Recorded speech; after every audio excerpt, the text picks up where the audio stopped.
You can see that pack of car right behind him. You'll see his teammate, 5-car Mark Martin. I mean, he is coming and coming like a freight train.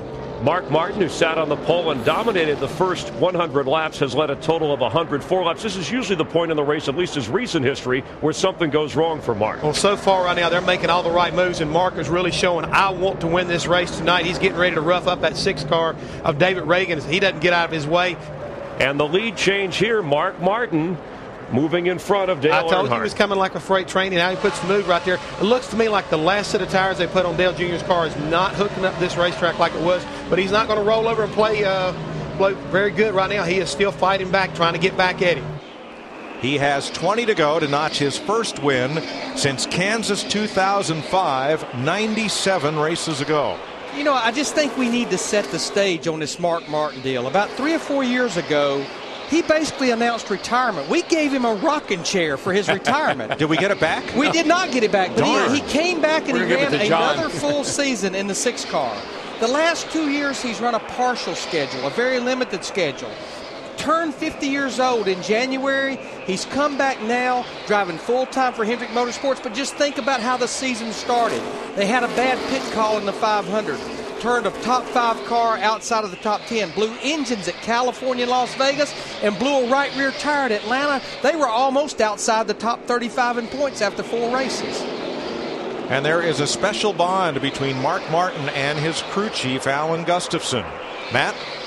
Mike, Alan Gustafson grew up in Ormond Beach, Florida, about 10 minutes north of Daytona International Speedway. When he was 5 years old, he made his first trip to Daytona International Speedway with his brother, part of the Cub Scouts. That ignited a lifelong passion for auto racing. He would always go out to speed weeks.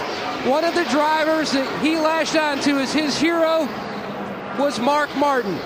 He had every die cast that Mark Martin ever produced, every hero card he had autographed, and he still has it in his personal collection at home. When Mark Martin signed on to drive the 5-car, Alan told me, I now have my childhood hero as my driver. Soon, hopefully, I take my childhood hero back to victory lane. He's closing in on that dream. I'll tell you somebody else, Matt, it's a big fan of Mark Martin's, and that's Rick Hendrick. And Rick told me, he said, I wanted to put somebody in that 5-car, which that 5-car is Rick's first car, special car and a number for him. He said, I want to put somebody in that car, get out of it one time and say what a privilege it is to drive it. And he said, Mark Martin will do that. That's the number he showed up with, Rick Hendrick, 25 years ago when he first started Hendrick Motorsports. Oh, trouble down here, Dale Jr. and turn 4, guys. And the caution is out with 12 laps to go. Okay, Mr. Crew Chief. For Junior, who's Earn led your keep. 63 not laps the tonight. that Alan Gustafson and Mark Martin wanted to see. No. It erases a 4-second lead over Tony Stewart. So now what do? You take 2, do you take 4, do you stay out? Mark Martin's crew has got to be not only flawless but also fast. He has the best pit stall in the place. So far, nobody has passed him. The stop almost done. There goes Gordon, but on the outside, the 18. They had a little bit of a hiccup on the left front, and that was just enough to cost him. And it's like then he couldn't get the car going. Couldn't get it quite going fast enough. You can see right there, Steve Addington, Kyle Busch, that 18 crew, they're showing where they gained 2 positions. Let's see how this looks at the line. I think Mark's still got the lead. Wow, just enough. Yeah. About the length of that splitter. Yep. 6 laps to go. Ryan Newman in front for the first time tonight. Green flag.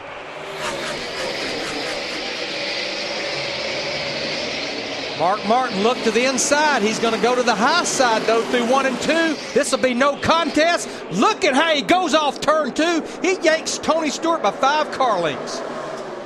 Smooth, bud. Nice and smooth. Mark knew he had to get by. He had to get going because he couldn't sit there and wait on Tony. Tony would eat him up if he did.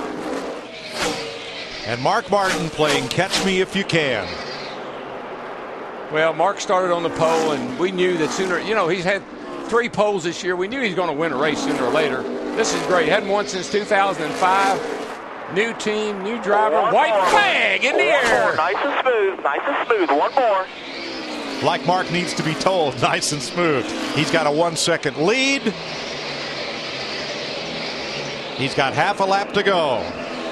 I'm going to tell you what, this is going to be a popular win with the fans and with the competitors. I can guarantee you that. And I'm really happy for Rick Hendrick because this 5-car, it's been a while since it won a race, and Rick really is proud of this way that Gustafson and Mark have. Good job, Mark. I love driving y'all's cars. Thank you. You're unbelievable, buddy. You are the man. Becomes the oldest winner here at this race. Mark from the joins pole. A very exclusive club. Harry Gant, Morgan Shepherd, Bobby Allison, and now Mark Martin, the only drivers to pass their 50th birthday and win in NASCAR Sprint Cup competition. No burnouts for me. No burnouts for the old guy.